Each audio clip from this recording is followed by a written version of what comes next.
بسم اللہ الرحمن الرحیم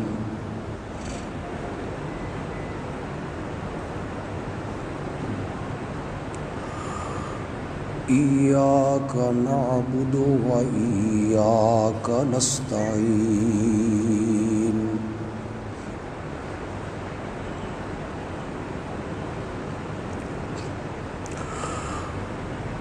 اللہم صلی علی سیدنا و مولانا محمد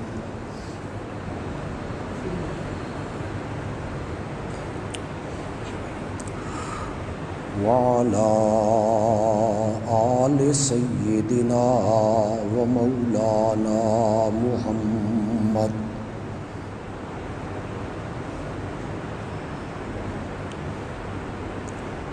وبارک وسلم ثم صلی علیہ. تھوڑا جا زیادہ کر دو اندر اور تھوڑا.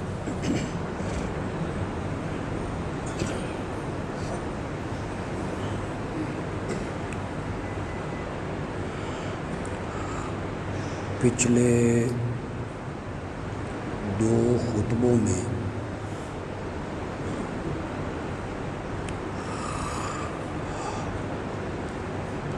میں نے اس عنوان پر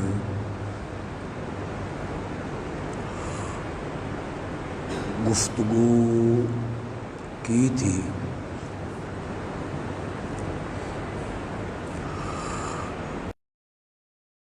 مصائب اور مشکلات میں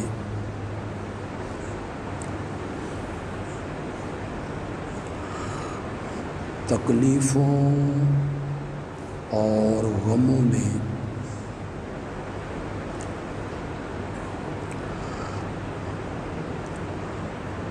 پکار کے لائق، غائبانہ پکار کے لائق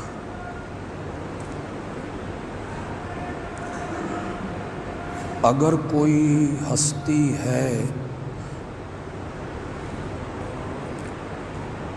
تو وہ صرف اور صرف اللہ رب العزت ہے.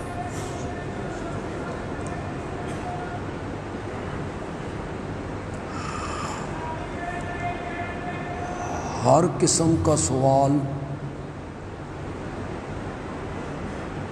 درخواست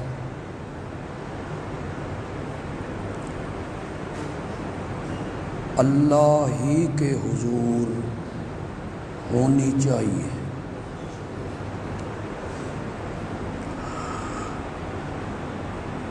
یہ جو غائبانہ پکار ہے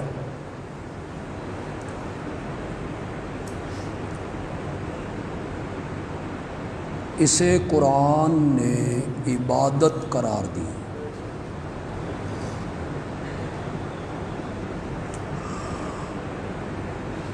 اور عبادت کے لائق صرف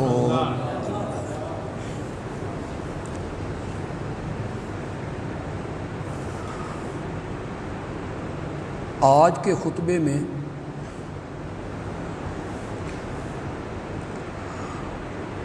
میں کوشش کروں گا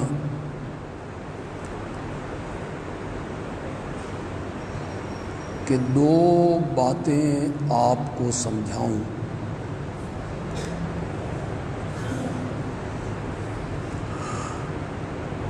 میرے مستقل مقتدی اور مجھے سننے والے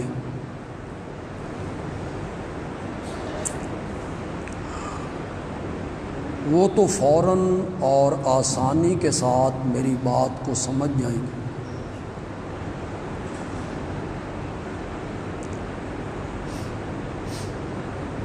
کوئی نئے احباب تشریف لائے ہوں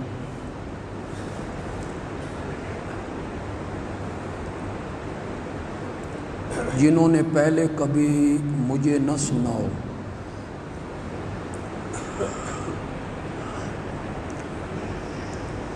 تو میں بڑے ادب کے ساتھ ان سے گزارش کروں گا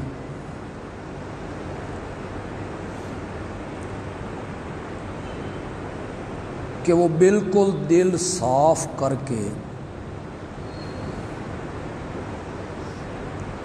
سنجیدگی کے ساتھ میری گفتگو کو سنیں۔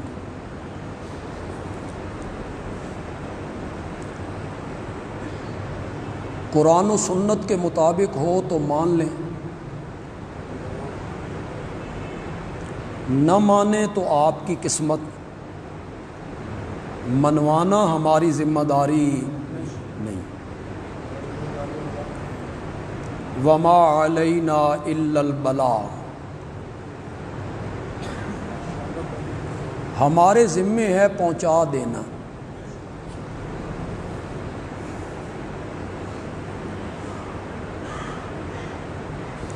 یہ جو دعا ہے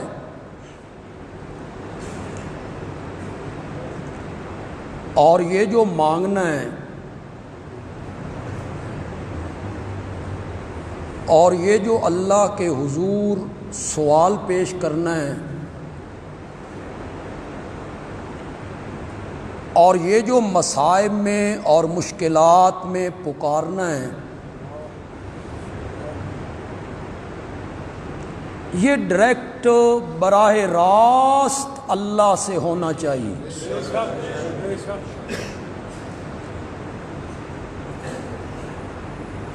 دعا میں اور پکار میں کسی کا وسیلہ،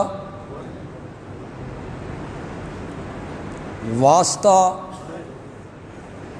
طفیل، صدقہ، فلاں کے صدقے سے میری دعا کو قبول کر، اور فلاں کے وسیلے سے میری دعا کو مان، شریعت اسلامیہ میں اس کا کوئی ثبوت نہیں۔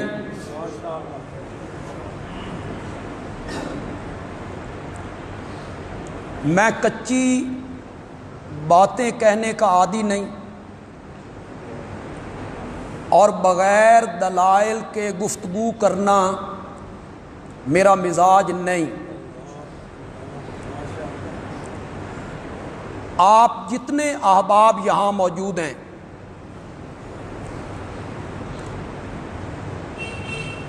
آپ اللہ کو حاضر ناظر جان کے بولیں کہ قرآن نے جتنی دعائیں سکھائی ہیں اور آپ کو یاد ہیں، پڑھو۔ شاباش، جتنی یاد ہیں پڑھو۔ ربنا ظلمنا انفسنا وَإِن لَّمْ تَغْفِرْ لَنَا وَتَرْحَمْنَا لَنَكُونَنَّ مِنَ ربنا آتنا فی الدنیا وفی الآخرۃ حسنہ ربنا لا تزغ قلوبنا بعد اذ ہدیتنا وہب لنا من لدنک رحمہ رب اجعلنی ربنا اغفر لی۔ مجھ پر اعتماد کریں، نہیں اعتماد کرتے ہو تو قرآن پڑھیں۔ جتنی دعائیں قرآن نے سکھائی ہیں، کسی ایک دعا میں بھی واسطہ، وسیلہ، طفیل، صدقہ دور دور تک اس کا نشان نہیں۔ ہر دعا شروع ہوتی ہے ربنا ربنا ربنا۔ آئیے قرآن کے بعد دلائل میں دوسرا نمبر ہے میرے مصطفیٰ کے فرمان کا صلی اللہ۔ حدیث کی تمام کتابوں میں ایک باب موجود ہے، باب الدعوات، کتاب الدعوات۔ اس باب میں وہ ساری دعائیں ذکر ہیں جو میرے آقا نے مانگی۔ کسی صحابی کو مانگنے کا حکم دیا، ہر حدیث کی کتاب میں یہ باب موجود ہے اور اس میں میرے آقا کی تلقین کردہ دعائیں موجود ہیں.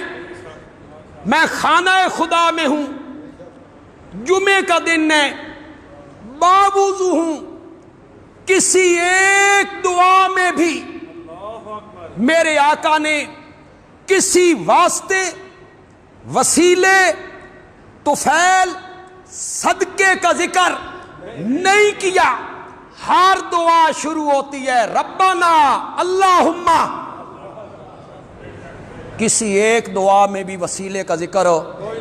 جتنی دعائیں آپ کو یاد ہیں پڑھ لو. مسجد میں آنے کی دعا، مسجد سے نکلنے کی دعا، گھر میں آنے کی دعا، گھر سے نکلنے کی دعا، سواری پہ سوار ہونے کی دعا، اترنے کی دعا، سفر کی دعا، لیٹرین میں جانے کی دعا، نکلنے کی دعا، بستر پہ آنے کی دعا، صبح اٹھنے کی دعا، چاند کو دیکھ کے دعا مانگنے کا حکم وہ دعا. جتنی دعائیں آپ کو یاد ہیں پڑھو. کسی دعا میں واسطے اور وسیلے کا کوئی ذکر نہیں. ایک نابینا صحابی کی روایت آپ کو پیش کریں گے. مجھے معلوم ہے کہ میرے خط کے جواب میں وہ کیا لکھیں گے، تو پھر میں جواب پہلے بتاؤں نا. ایک نابینے کی دعا کا ذکر کریں گے کہ وہ نبی پاک کے پاس آیا اور نبی پاک نے فرمایا بھی میرے واسطے سے دعا مانگ. اس کا یہ معنی نہیں ہے، اس کا معنی یہ ہے کہ نبی پاک بھی دعا مانگ رہے ہیں، وہ نابینا بھی دعا مانگ رہا ہے، اور نابینا کہتا ہے کہ یا رسول اللہ، یا اللہ میرے نبی جو میرے لیے شفاعت کر رہے ہیں تو اس کو قبول فرما. اس میں وسیلے کا نہیں ہے. اب تھوڑی سی بات میں علمی بات ہو جائے گی، لیکن اللہ کرے میں بات سمجھا لوں. مصیبت یہ بن گئی ہے، پرابلم یہ ہے کہ لوگوں نے اردو کا وسیلہ اور عربی کا وسیلہ ایک سمجھ لیا ہے. یہ لفظ اردو میں بھی استعمال ہوتا ہے اور یہ عربی میں بھی استعمال، لیکن دونوں میں بڑا فرق ہے. اردو میں استعمال ہوتا ہے ذریعہ، ذریعے کے معنی میں، واسطہ، واسطہ، چھت پہ چڑھنے کے لیے سیڑھی، یہ اردو میں ہے. عربی میں وسیلے کا کیا معنی ہے؟ یہ میں اس لیے سمجھا رہا ہوں، کوئی آپ کے سامنے سورت مائدہ کی آیت نکالے اور وہ کہے یہ دیکھو، بندیالوی کہتا ہے وسیلہ کوئی نہیں، قرآن کہتا ہے یا ایھا الذین آمنوا اتقوا اللہ، اے ایمان والو اللہ سے ڈرو، وابتغوا الیہ الوسیلہ، اور اس کی طرف جانے کے لیے وسیلہ ڈھونڈو، وجاہدوا فی سبیلہ، اور اللہ کی راہ میں کیا کرو. تو وہ کہیں گے یہاں تو وسیلے کا ذکر ہے، ڈھونڈو. تو یہ بات آپ کو سمجھانا چاہتا ہوں، یہ جو عربی کا الوسیلہ ہے نا، اس کا معنی ہے تقرب. کیا؟ قرب، قرب، نزدیک ہونا. خدا گواہ ہے، متقدمین مفسرین جو ہیں، تیسری صدی کے مفسر، پھر چھٹی صدی کے مفسر، پھر 11ویں صدی کے مفسر، پھر 13ویں صدی کے مفسر، جنہوں نے عربی میں تفسیریں لکھی، اور اس کے بعد ہمارے بر صغیر میں جتنے دیوبندی علماء نے تفسیریں لکھی اور جتنے بریلوی علماء نے تفسیریں لکھی. میں نے بڑی بات کہہ دی، جتنے اہل حدیث علماء نے تفسیریں لکھی، دیوبندی علماء نے تفسیریں لکھی، بریلوی علماء نے تفسیریں لکھی. یہ بھیرے کے پیر کرم شاہ صاحب نے تفسیر لکھی، ضیاء القرآن اٹھاؤ، وہ تفسیر اٹھاؤ، علماء بریلویہ کی تفسیریں اٹھاؤ، سب نے معنی کیا ہے کہ الوسیلہ کا معنی ہے ایمان کے ذریعے اور اعمال صالحہ کے ذریعے اللہ کے قریب ہونا. یہ معنی ہے وسیلے کا، ذریعہ والا معنی نہیں ہے. بھئی دعا مانگو تو کسی کا وسیلہ پیش کرو، نہ، سمجھ آئیے آپ کو؟ الوسیلہ کیا ہے؟ تقرب، قرب الہی، کس کے ذریعے؟ ایمان کے ذریعے، کس کے ذریعے؟ اعمال صالحہ کے ذریعے، التقرب الی اللہ بالایمان وبالاعمال الصالح۔ اب آؤ آیت کا معنی میں اب کروں گا، آپ کو لطف آ جائے گا، اسی آیت کا معنی آپ کرنے لگا ہوں۔ یا ایھا الذین آمنوا، کیا چیز آ گئی؟ ایمان۔ شاباش شاباش، اللہ سے فی سبیلہ، اللہ کی راہ میں کیا کرو؟ وابتغوا الیہ الوسیلہ، ایمان کے ذریعے، تقوی کے ذریعے اور جہاد فی سبیل اللہ کے ذریعے اللہ کا قرب تلاش کرو۔ یہ میں نے اس آیت کا، آپ نے عربی والا وسیلہ اردو میں استعمال کر لیا اور لوگوں کو پاگل بنا دیا۔ الوسیلہ کا میں نے قرب۔ آج تیسرا رمضان کا جمعہ ہے، میں توحید پر گفتگو کر رہا ہوں۔ بس الوسیلہ ہی کے سلسلے میں میں ایک بات عظمت مصطفیٰ پہ بھی کہنا چاہتا ہوں صلی اللہ علیہ وسلم۔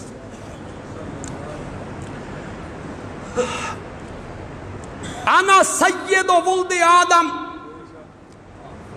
یوم القیامہ ولا فخر، قیامت کے دن اولاد آدم کا سردار میں ہوں گا۔ آگے میرے نبی کی عاجزی دیکھو یار، اتھے بندیاں نو کوئی صفت لب جائے وہ کھلوندے کدائی نہیں۔ میرا نبی کہتا ہے ولا فخر، مجھے اس پر کوئی فخر نہیں۔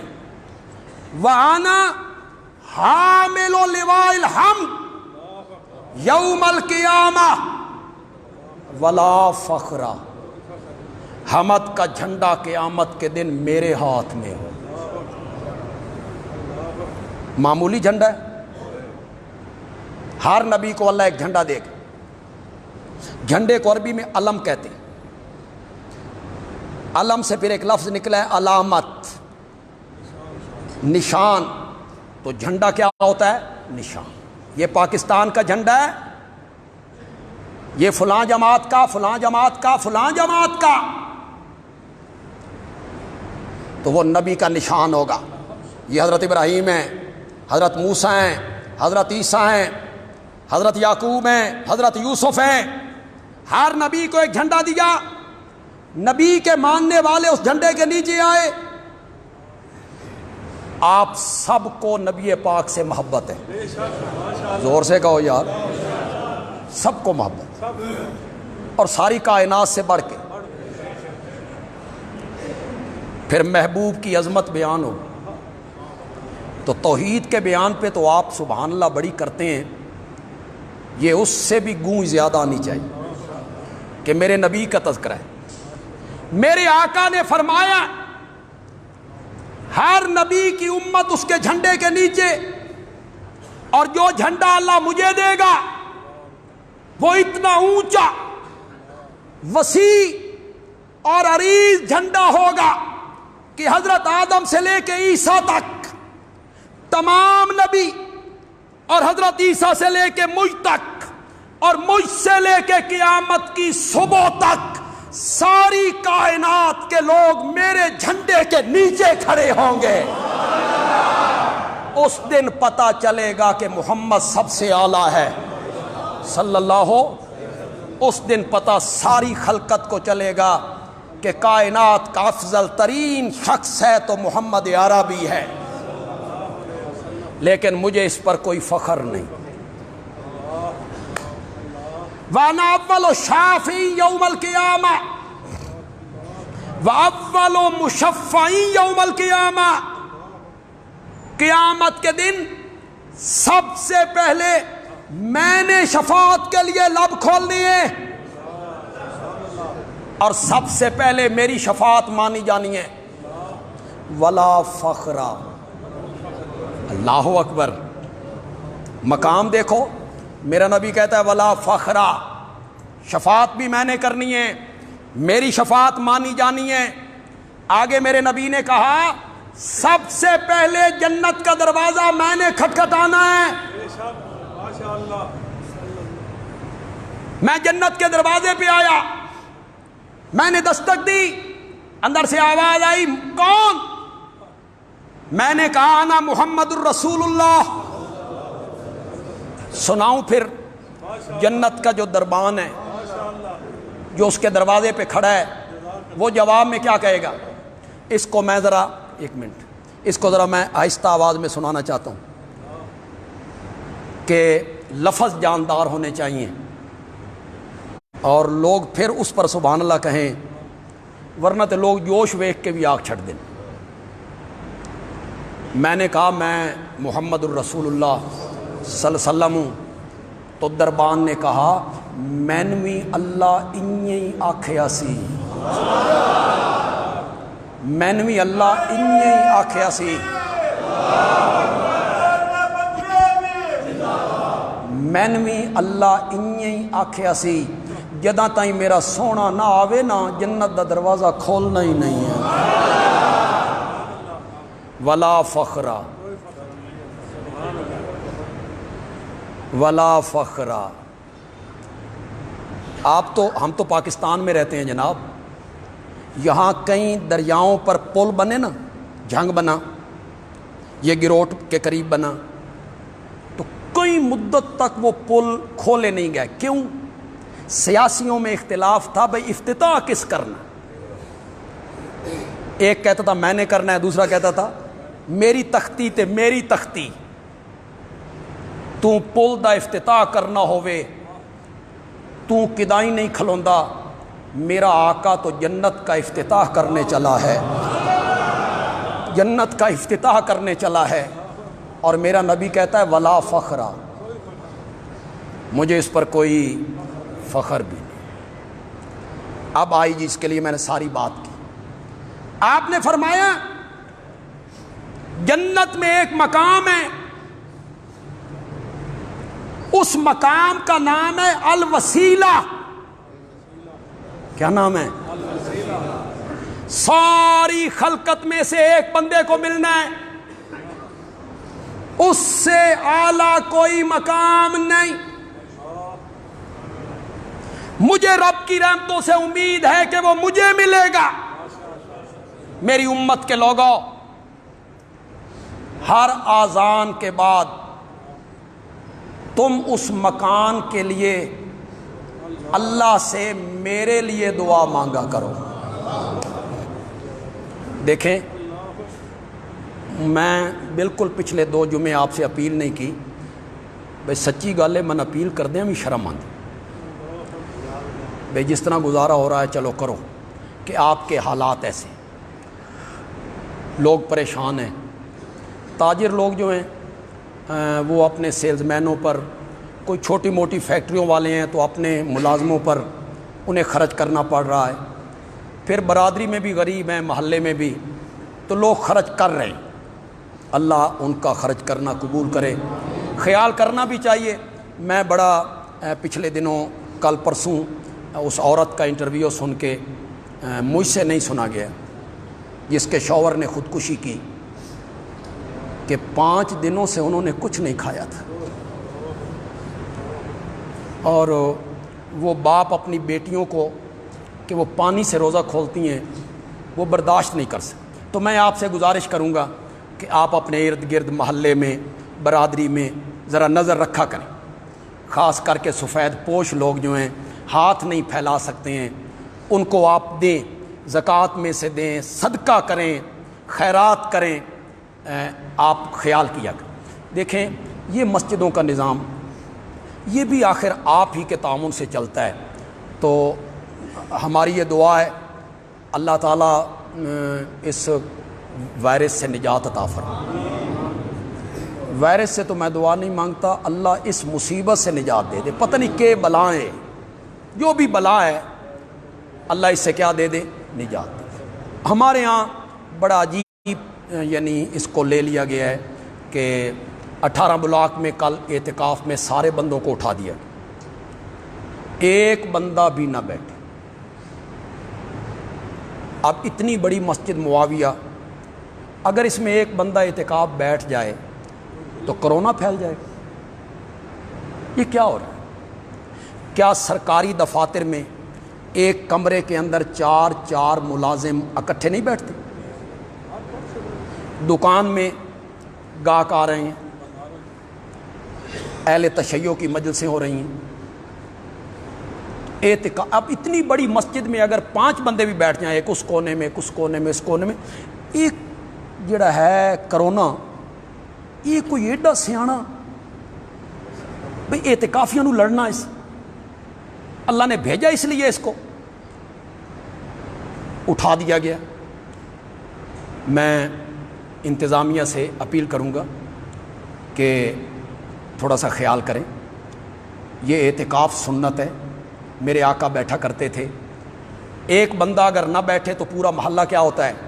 گناہگار ہوتا ہے۔ تو آپ یہ جو کر رہے ہیں، کہیں آپ اللہ کی گرفت میں نہ آ جائیں۔ مجھے بڑا ڈر، خدا اللہ آپ کو محفوظ فرمائے، آپ ہمارے بھائی ہیں، ساتھی ہیں، پاکستانی ہیں، ہمارے لیے کام کرتے ہیں، لیکن مجھے ڈر لگتا ہے کہ جب آپ کہیں گے اعتکافی نکلو بھائی، ایک بندہ بھی نہ بیٹھے، تو کہیں آپ اللہ کی گرفت میں نہ آئیں۔ اللہ آپ کو محفوظ فرمائے، ہم تو آپ کے لیے دعا گو۔ تو میں نے آپ سے پتہ نہیں پہلے کہا یا نہیں، ہماری جو جھولی رمضان المبارک کی ہوتی تھی پچھلے سال، وہ 70,000، ایک جمعے پہ 80,000 ہوئی، ایک جمعے پہ 65,000 ہوئی، اور اب کے پہلے جمعے پہ 13,000 ہوئی اور دوسرے پہ 19,000۔ تو میں آپ سے یہ اپیل کروں گا، آپ کے حالات واقعی ایسے ہیں، تاجروں کے پاس بھی پیسے نہ آ رہے ہوں تو وہ خرچ نہیں کرتے، آئیں تو پھر وہ آگے خرچ کرتے، لیکن چلو جن کے پاس ہیں، جو صاحب ثروت لوگ ہیں، ملازم طبقہ، تنخواہ دار، میں ان سے اپیل کروں گا کہ وہ زیادہ سے زیادہ تعاون کریں۔ چلیں جلدی کریں جی، پھر پڑھنے جمعہ بھی پڑھنے، زیادہ سے زیادہ تعاون کریں گے صاحب احباب۔ مدارس ہمارے جو ہیں وہ بھی بڑے قسم پرسی کا شکار ہیں۔ ہمارا جامعہ ضیاء العلوم، پتہ نہیں مدارس کھلتے ہیں یا نہیں کھلتے، تعلیمی ادارے کھلتے ہیں یا نہیں کھلتے، یہ تو پتہ نہیں ہے، لیکن جو ہمارا عملہ ہے اس کو ہم نے تنخواہ نہیں دینی۔ اب انہیں جواب دے دینا، باورچیوں کو جواب دے دینا، چوکیدار کو جواب دے دینا، بھئی چلو چھٹی کرو، جتنا کھلیں گے تو ویکھیا جائے گا، میں سمجھتا ہوں کہ یہ شرافت کے خلاف، یہ اچھی بات۔ وہ ہمارے ملازم ہمارے پاس کام کرتے ہیں، پڑھانے والے لوگ ہیں، باورچی ہیں، بجلی کے بل وغیرہ ساری چیزیں، 5 لاکھ روپیہ عملے کی تنخواہیں ہیں۔ سن رہے ہو کہ نہیں سن رہے ہو؟ کتنی؟ وہ چاہے مدرسہ کھلے یا نہ کھلے، وہ تنخواہیں ہم نے دینی ہیں۔ لہذا ہمارا بندہ باہر بیٹھا ہے، میں اپنے موائز ساتھیوں سے کہوں گا جو ہمارے مقتدی ہیں کہ پہلے اگر وہ زکوٰۃ کچھ ادھر ادھر بھی دے دیا کرتے تھے تو اس دفعہ وہ ساری زکوٰۃ فطرانہ جامعہ ضیاء العلوم کے لیے وہ جمع کریں۔ سامنے ہر وقت ہمارا بندہ موجود ہوتا ہے، آپ کسی ٹائم بھی آ کر اپنی زکوٰۃ یہاں جمع کروا سکیں۔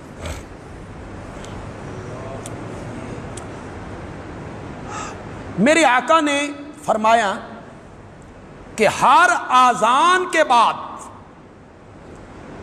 میری امت کے لوگوں میرے لیے دعا مانگا کرو کہ اللہ وہ مقام مجھے دے دے۔ اب کیا مانگتے ہیں ہم دعا؟ جن جن کو یاد ہے ذرا پڑھو۔ اللہم رب ھذہ الدعوۃ التامہ والصلاۃ القائمہ آت محمدا الوسیلہ۔ آ گیا وسیلے کا لفظ، کیا میں دے، آتے کا معنی کیا ہے؟ دے، عطا کر محمد عربی کو الوسیلہ، وہ مقام جس کا نام کیا ہے؟ آتے محمد انل وسیلہ، وہ میرے نبی کو دے۔ آپ نے فرمایا میرے لیے دعا مانگا کرو۔ سمجھے آپ کہ نہیں سمجھے؟ امتی دعا مانگ رہا ہے کس کے لیے؟ جی جی، کبھی بڑے دعا مانگے چھوٹوں کے لیے، اور کبھی بڑے چھوٹوں کو بھی کہیں کہ میرے لیے کیا کرو۔ ہاں، مرید پیروں کو کہیں، اور کبھی کبھی پیر صاحب مریدوں کو بھی کہیں، مقتدی امام کو کہیں، اور کبھی کبھی امام مقتدیوں کو بھی کہے بھائی میرے لیے دعا کرو۔ چھوٹے بڑوں کے لیے دعا مانگیں۔ بڑی آسان سی ایک بات کہہ دیتا ہوں، انشاءاللہ آپ کو سمجھ آ جائے گی۔ درود پڑھو، اللہم صلی علی محمد وعلی آل محمد کما صلیت علی ابراہیم وعلی آل ابراہیم انکا، اللہم بارک علی محمد وعلی آل محمد کما بارکت علی ابراہیم وعلی آل ابراہیم انکا۔ اللہم،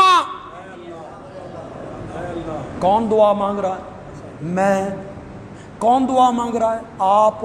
اللہم، اے اللہ صلی علی محمد،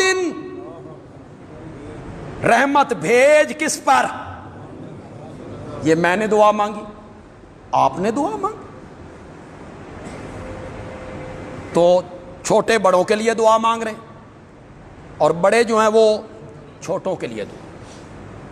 فرمایا میرے لیے دعا مانگا کرو ہر آذان کے بعد کہ اللہ وہ مقام جس کا نام الوسیلہ ہے وہ مجھے دے دے، میری قسمت میں کر دے۔ اگلی بات سنا، پھر نبی پاک کی عظمت اور محبت ہر ایک کے دل میں، تو یہاں سے سن کے یہاں سے اظہار کرو۔ میرے آقا نے فرمایا جس میرے امتی نے آذان کے بعد میرے لیے یہ دعا مانگی، اس کی شفاعت کرنا مجھ پر واجب ہو گیا ہے، میں اس کی شفاعت کروں گا۔ اس مقام کو الوسیلہ کیوں کہتے ہیں؟ ساری چیز اس لیے بیان کی تھی، یہ ساری چیز بیان اس لیے کی ہے۔ اس مقام کا نام کیا ہے؟ الوسیلہ۔ جو جنت میں کس کو ملے گا؟ میرے آقا کو۔ اس کو الوسیلہ کیوں کہتے ہیں؟ اس کا نام الوسیلہ اس لیے ہے کہ وہ اللہ کے عرش کے قریب ہے، اس کے اوپر اللہ کا عرش ہے، اس کے اوپر اللہ کا عرش ہے، اور اس کے نیچے مقام ہے الوسیلہ، جس میں میرے محمد عربی کا ٹھکانہ ہوگا صلی اللہ۔ الوسیلہ کا معنی کیا ہوا؟ نزدیک۔ یہ میں نے دلیل سے ثابت کر دیا ہے۔ اس مقام کو الوسیلہ کیوں کہتے ہیں؟ کہ وہ اللہ کے عرش کے کیا ہے؟ قریب ہے۔ کسی حدیث میں وسیلے کا کوئی ذکر نہیں، ڈائریکٹ مانگنے کا ذکر ہے۔ ربنا آتنا، اللہم، کوئی صدقہ کوئی طفیل نہیں۔ اٹھاؤ فقہ حنفی کی کتابیں، مدارس میں پڑھائی جاتی ہیں، سارے مدارس میں پڑھائی جاتی ہیں، دیوبندیوں کے مدرسے، بریلویوں کے مدرسے، نصاب دونوں کا ایک ہے، فقہ حنفی۔ اس میں قدوری اٹھاؤ، کنز الدقائق اٹھاؤ، شرح وقایہ اٹھاؤ، ہدایہ اٹھاؤ، بحر الرائق اٹھاؤ، قاضی خان اٹھاؤ، کوئی سی فقہ کی کتاب اٹھاؤ، ہدایہ اٹھاؤ، ہمارے مدرسوں میں پڑھایا جاتا ہے۔ میں ممبر پہ ہوں، کوئی کچی بات نہیں کروں گا کہ کل کوئی بندہ میرے منہ پہ آ کے مارے کہ تو نے یہ بات کہی تھی، اس کی دلیل دے، یا تو نے الزام لگایا ہے۔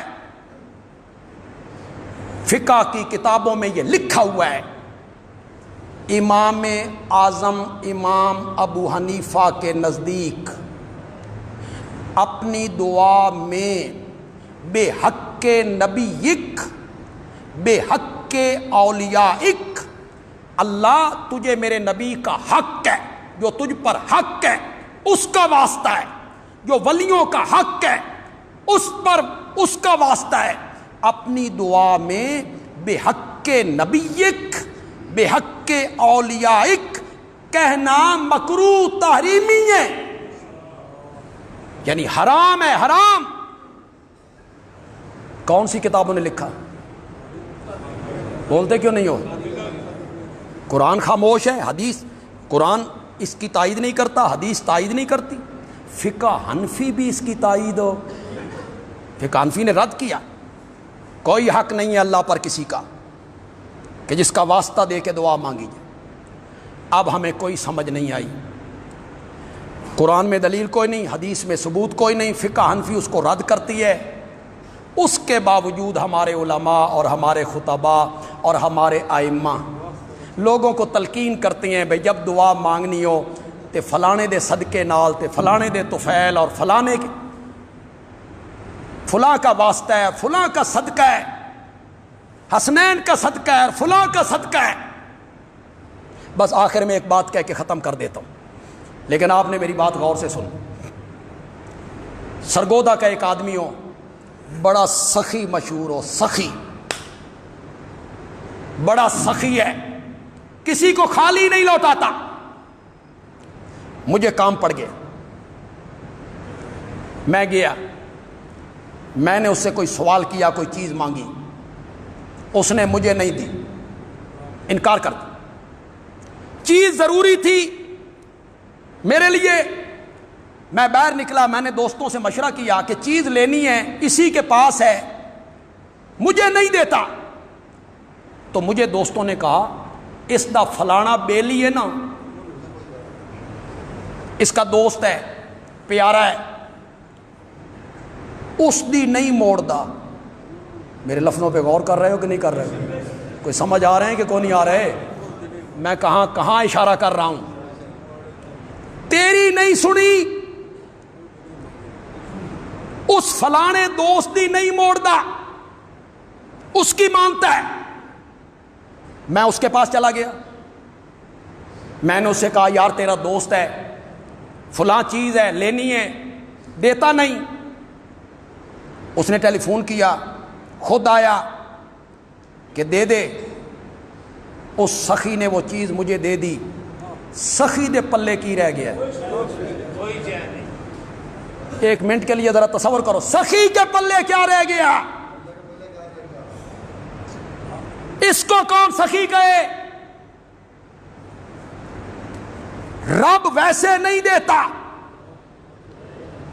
میں مانگتا ہوں تو نہیں دیتا۔ میں نے کہا حسنین کریمین دا واسطہ ہی ہن دینا کہ نہیں دینا؟ اس آکھا پھر ہون تے دینا پینا، رب کے پلے کیا رہے؟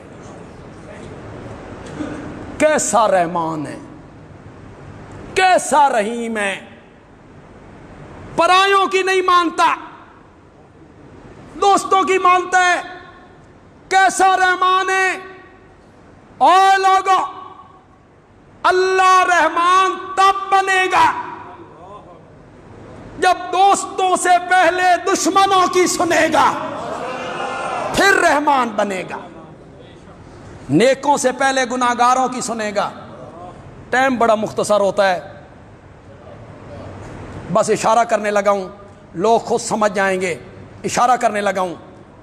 میرے رب نے کہا آدم کو سجدہ کر، کون تھا؟ اس نے کہا میں نہیں کرتا۔ کیوں نہیں کرتا؟